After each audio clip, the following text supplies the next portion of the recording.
Баршаңызға қайырлы күн достар. Бүгін сіздермен ұн қуырдақ деп аталатын тағамды жасайтын боламыз. Бұл тағам Моңғолияда цуйван деп аталады. Дәмі өте ерекше екен, менің отбасыма қатты ұнады. Сіздер де жасап көріңіздер, сіздерге ұнайтынына сөзсіз. Міндетті түрде видеоның соңына дейін қарап шығыңыздар. Ең алдымен бізге етімізді ұсақтап турап аламыз. Өздеріңіздің қалауларыңыз бойынша жылқы еті немесе қой етін пайдалансаңыздар болады. Менде сиыр еті. Осылай турап дайындап аламыз және орташа пиязымызды ұсақтап, ұзынша етіп турап аламыз.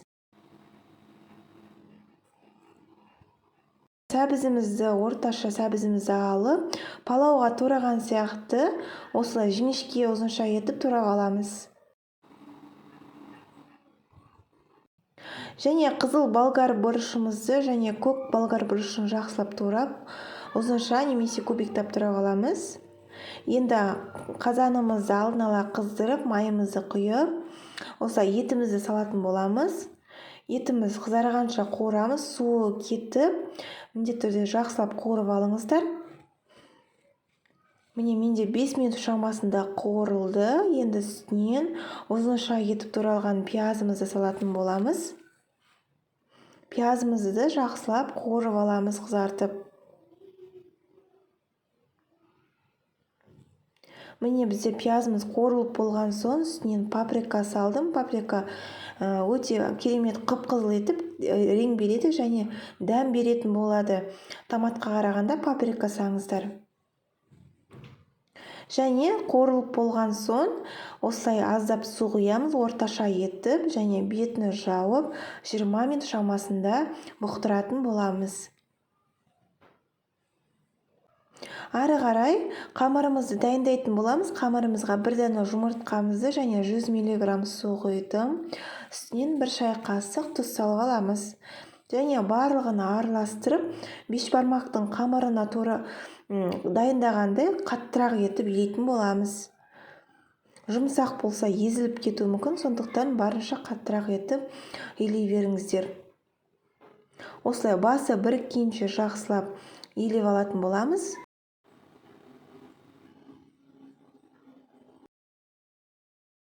Міне менде қамырым дайын болды. Енді 10-15 минут шамасына целлофанға салып тындыратын боламыз. 10-15 минуттан соң қамырымызды бір қайтарып қоямыз. Сонда біздің қамырымыз жылтыр тегіс болып шығады. Қазанымызды қайнап тұрған 20 минут шамасынан кейін болгар бұрышымен сәбізімізді салып, қайта аузын жауып қалдырамыз. Енді қамырымызды жайып алатын боламыз. Қамырымызды бір тегіс етіп жайып аламыз. Қамырымызды міндетті түрде оқтауымызды екі шетін баса отырып жаятын боламыз. Сонда қамырымыз бір тегіс болып шығатын болады. Ортасы жұқа және екі шеті қалың болып қалмайды. Сондықтан екі шетін ғана қатты күшпен емес, жайлап баса отырып, жұқа етіп жайып аламыз. Міне осылай дөңгелек етіп жайып аламыз да, 4-ке бөліп кесіп алатын боламыз. Және біз пешке алдын ала табамызды қыздырып аламыз. Қызған табамызға осы 4-ке бөлген қамырымызды екі бетін кептіріп алатын боламыз.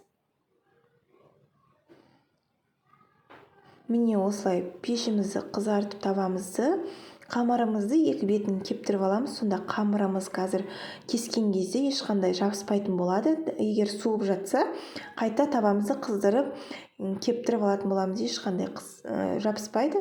Енді кеспемізді жақсылап, кеспеге немесе нан салма тураған сияқты жіңішке етіп кесіп шығамыз. Міне осылай ешқандай жабыспайтын болады. Шашыраңғы болып. Енді қайнап жатқан қазанымызға егер суы аз болса, үстінен аздап су құйыңыздар және барлығын жайып орналастырып алатын боламыз бетіне. Өзінің буында бетін жауып 15-20 минут шамасында пісіріп алатын боламыз. Оттың астын міндетті түрде астын баяу етіп қоямыз. Осылай өзінің буында пісетін болады. Міне біздің ұнқордақ тамағымыз дайын болды. Көріп тұрғандарыңыздай қамыры бір-біріне жабыспай керемет болып шықты. Бұл тағам менің отбасыма қатты ұнады. Сіздер де отбасыларыңызға жасап қуантыңыздар. Түрлі тамақтар.